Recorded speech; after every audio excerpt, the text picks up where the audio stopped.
اعوذ باللہ من الشیطان الرجیم بسم اللہ الرحمن الرحیم۔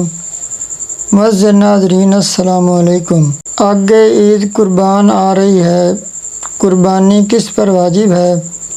قربانی کا جانور کیسا ہونا چاہیے؟ قربانی کرنے کی کیا فضیلت ہے؟ یہ سب کوئی تفصیل کے ساتھ اس ویڈیو میں بتایا جائے گا۔ ہمیں 100% یقین ہے کہ یہ ویڈیو دیکھ لینے کے بعد قربانی کے متعلق آپ کا کوئی بھی سوال باقی نہیں رہے گا، اس لیے ویڈیو کو مکمل دیکھیں اور ہمارے اس چینل کو سبسکرائب بھی کر دیں اور گھنٹی کے نشان کو پریس کر دیں تاکہ ہماری آنے والی ہر نئی اسلامک ویڈیو کا نوٹیفیکیشن آپ کو بر وقت مل سکے۔ معزز ناظرین، ہم پر اللہ پاک کا خصوصی کرم ہے کہ ہم کو سال میں 2 عیدیں نصیب ہوتی ہیں۔ ان میں سے ہی ایک عید الاضحیٰ یعنی قربانی والی عید ہے۔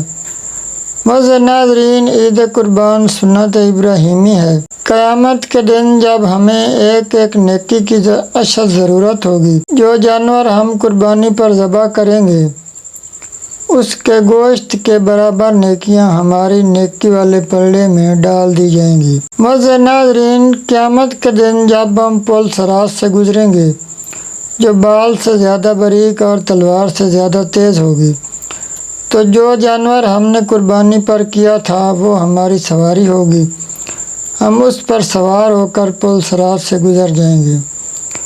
معزز ناظرین، حضور اکرم صلی اللہ علیہ وآلہ وسلم کا ارشاد ہے کہ جو شخص صاحب حیثیت ہو قربانی کر سکتا ہو لیکن پھر بھی وہ قربانی نہ کرے تو وہ عید کے دن ہماری عیدگاہ کے قریب بھی نہ آئے۔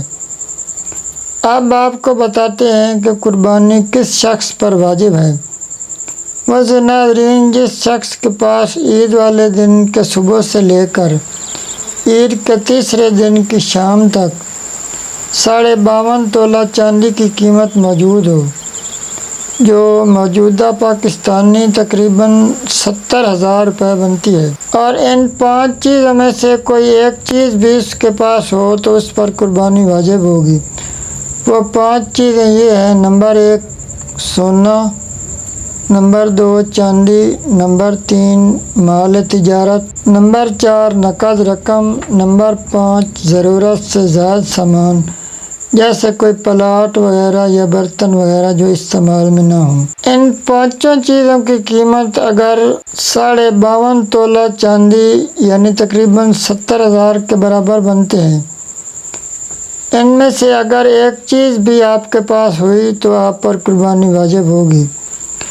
لیکن اگر آپ کے اوپر قرض ہو، آپ نے گیس بجلی کا بل دینا ہو، مہینے کا راشن لینا ہو، تو وہ ان میں سے مائنس کر دیں۔ اگر پھر بھی 70,000 آپ کے پاس بچ جائے تو آپ پر قربانی واجب ہوگی۔ اگر یہ ضروریات 70,000 سے زائد ہیں تو پھر آپ پر قربانی واجب نہیں ہوگی۔ معزز ناظرین، گھر کے ہر فرد پر الگ الگ قربانی واجب ہے اگر وہ صاحب نصاب ہو تو۔ معزز ناظرین، قربانی کا جانور آپ نے اس طرح خریدنا ہے کہ بہترین جانور کا انتخاب کریں، جانور بیمار نہ ہو، بے عیب ہو۔ اگر آپ بکرا خریدیں تو اس کی عمر کم از کم 1 سال ہو، اونٹ کی 5 سال، گائے کی 2 سال۔ بعض جانوروں کی عمر سال سے کم ہوتی ہے لیکن ان کے دانت نکل آتے ہیں، وہ جانور قربانی پر جائز نہیں ہیں۔ قربانی کے گوشت کی تقسیم آپ نے اس طرح کرنی ہے کہ جتنا بھی گوشت ہو اس کے 3 حصے برابر کر لینے ہیں۔ ان میں ایک حصہ غریبوں، محتاجوں، فقیروں کے لیے، ایک حصہ اپنے عزیز و اقارب یا اپنی بیٹیوں وغیرہ کے لیے، اور تیسرا حصہ جو ہے وہ آپ اپنے گھر میں رکھ لیں۔ ہم کیا کرتے ہیں کہ ہم جو سارا گوشت ہوتا ہے وہ بانٹتے ہیں نہیں اور فریز کر لیتے ہیں۔ معزز ناظرین، ایسی قربانی آپ کے لیے ثواب کی بجائے گناہ ہوگی۔ اللہ پاک ہم سب کو قربانی کی توفیق عطا فرمائے۔ ویڈیو پسند آئی ہو تو لائک اور شیئر ضرور کر دیں۔ آخر میں آپ سے ایک چھوٹی سی گزارش کہ ہمارے اس چینل کو سبسکرائب لازمی کر دیں اور گھنٹی کے نشان کو بھی پریس کر دیں تاکہ ہماری آنے والی ہر نئی اسلامک ویڈیو کا نوٹیفیکیشن آپ کو بر وقت مل سکے۔ اللہ پاک آپ کا حامی و ناصر ہو۔ والسلام۔ اللہ حافظ۔